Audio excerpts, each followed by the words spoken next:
Oh, there we go. Okay. How's it, Aiden?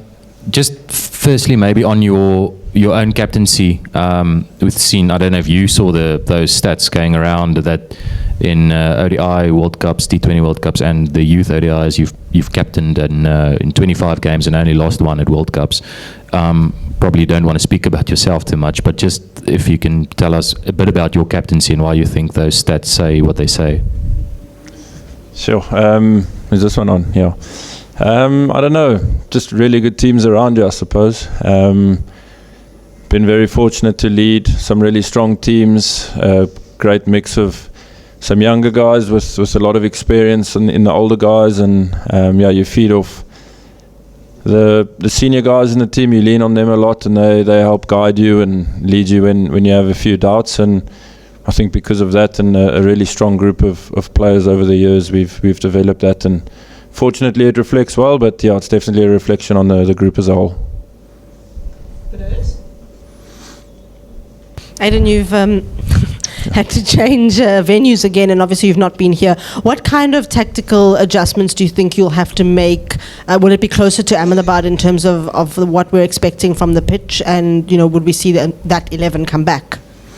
Yeah, I'm not sure exactly what conditions would be like. Obviously, we kept a close eye on the India versus West Indies game that was here to get a bit of an indication. Quickly now, walked out to the wicket. It looks pretty good again. So I think it's the darker soil. So we'll just have to not wing it, but come up with ways out in the middle after having seen a couple of balls, seeing how it's playing, and back those plans from there. But yeah, from an 11 point of view, we'll wrap it up tonight now that we've seen the wicket, and then let the boys know, and then obviously after that can let everyone know tomorrow.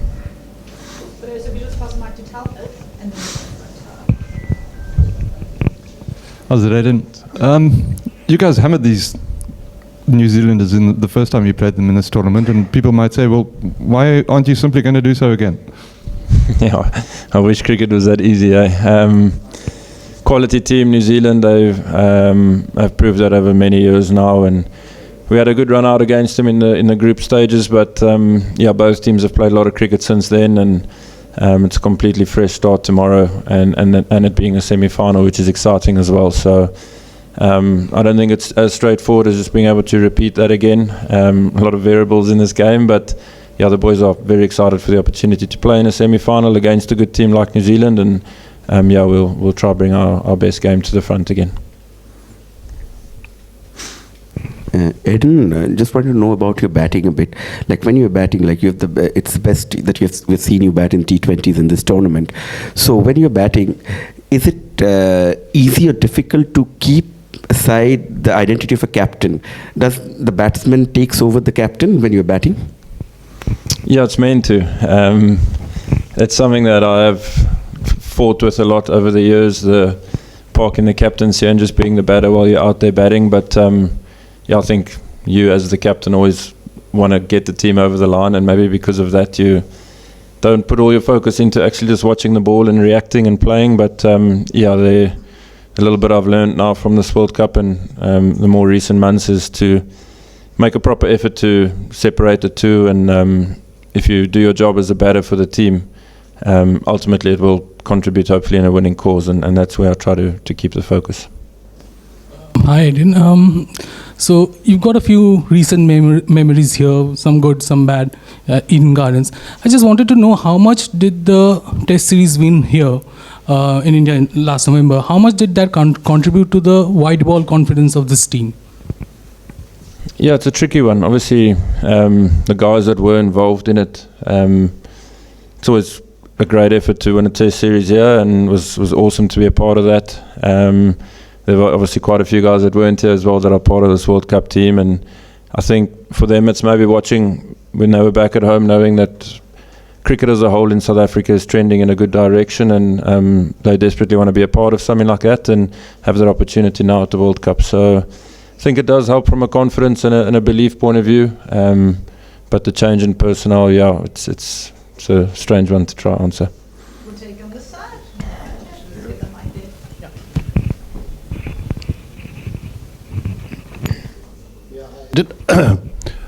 Yes, I mean, this is just a kind of spin-off to a question on your batting self. I mean, I was just looking at the kind of strike rate at which you're hitting the ball.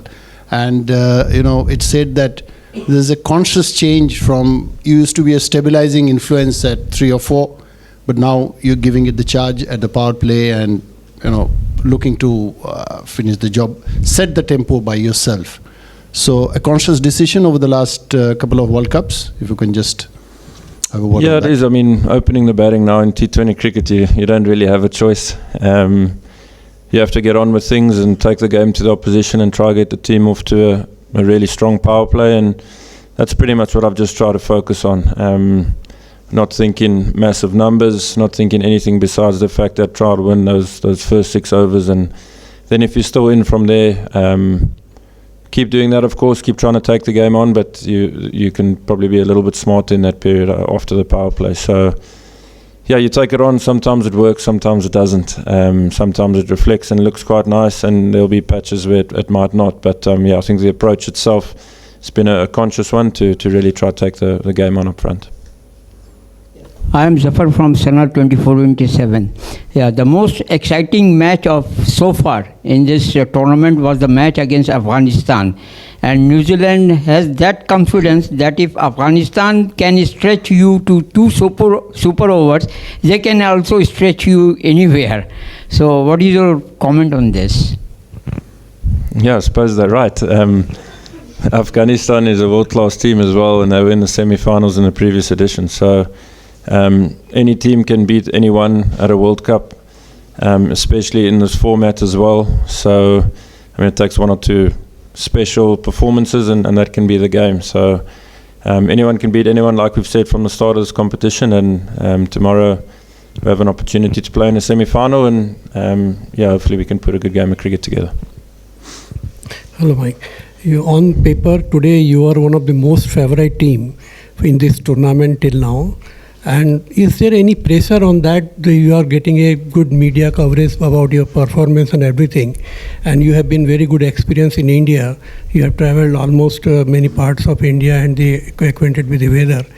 And this flat, we have the West Indies, you have seen the match here. It is a flat pitch and a long score can be everything. So what you are thinking of doing here, if winning a toss, whether batting first or chasing? We'll see tomorrow. A lot of it depends on dew and stuff like that. We'll hopefully get a feel of it tonight at training. With regards to being favourites or not, that's all different people's opinions. Us as a team really just try to focus on putting good games of cricket together and playing that exciting brand that we've been trying to play the last 18 months or so. And if it comes off, then hopefully it's entertaining and can sort of put us into a good position.